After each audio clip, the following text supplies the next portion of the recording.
The sun had barely crested the horizon over the dry plains of Wyoming when Caleb Dawson swung open the creaking barn doors. He'd been up before dawn, as always, tending to the horses and checking the fences before the heat rolled in.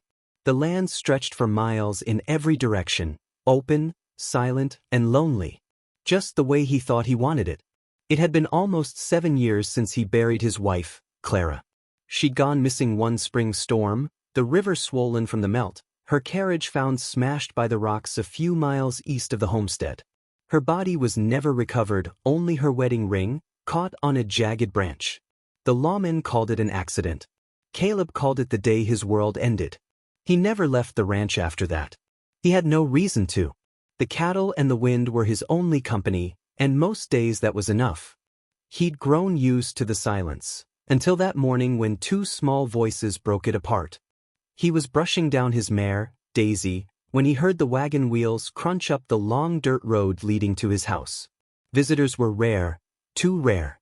Caleb set the brush down and wiped his hands on his jeans, squinting through the sunlight as the wagon came into view.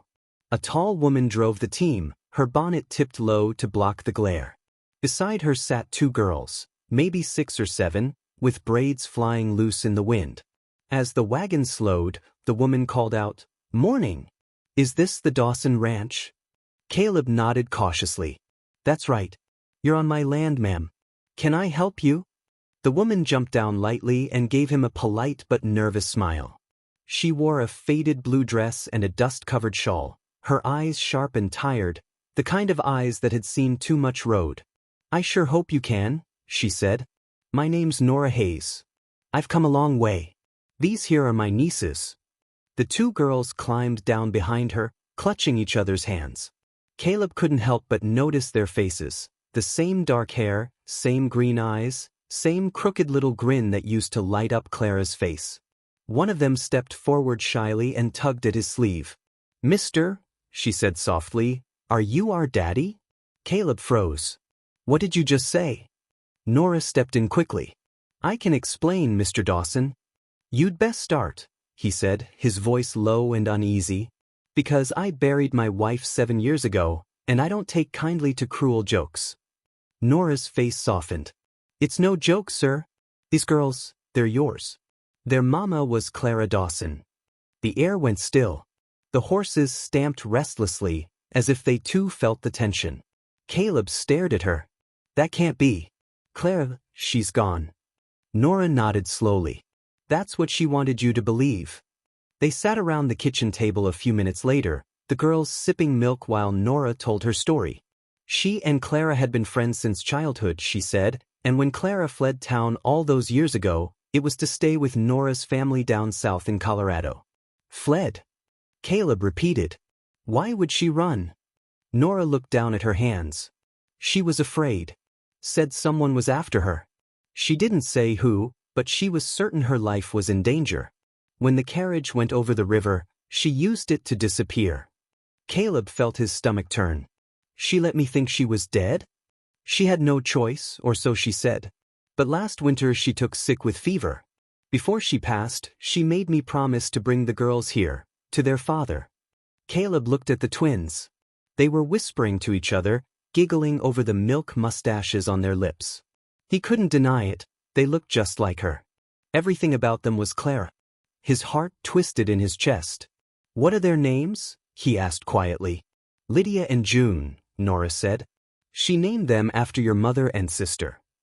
He turned away, his throat tight. All the years he'd spent cursing the empty bed, the wind, the silence, all the while his family had been out there. Living. Growing. Without him. The next few days passed like a dream. The girls ran wild over the ranch, chasing chickens and trying to ride the barn cats like horses. Their laughter filled every corner of the house, echoing through the rooms that had been quiet for too long. Caleb found himself smiling again, really smiling, for the first time in years. But when the girls slept, the nights were heavy. He'd sit by the fire, staring at Clara's old photograph, wondering why she hadn't trusted him. Why she hadn't come home when it was safe. And what kind of danger could have been so terrible she'd rather fake her death than face it. One night, Nora joined him by the fire. You still angry? She asked softly. He sighed. I don't know what I am. She was my whole world, Nora. And she's been gone twice over now. I reckon she did what she thought was right, Nora said. She wanted to protect you. And the girls.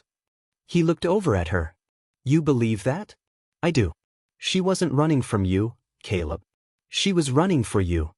Her words settled in his chest like a slow ember. He didn't respond, didn't need to.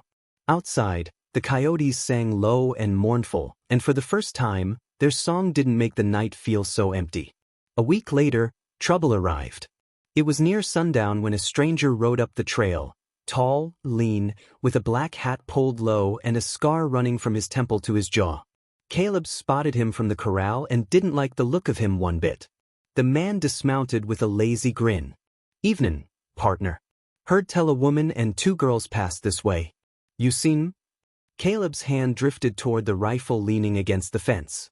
Maybe I have, maybe I ain't. Who's a skin? The man's grin widened. Name's Luke Garrison.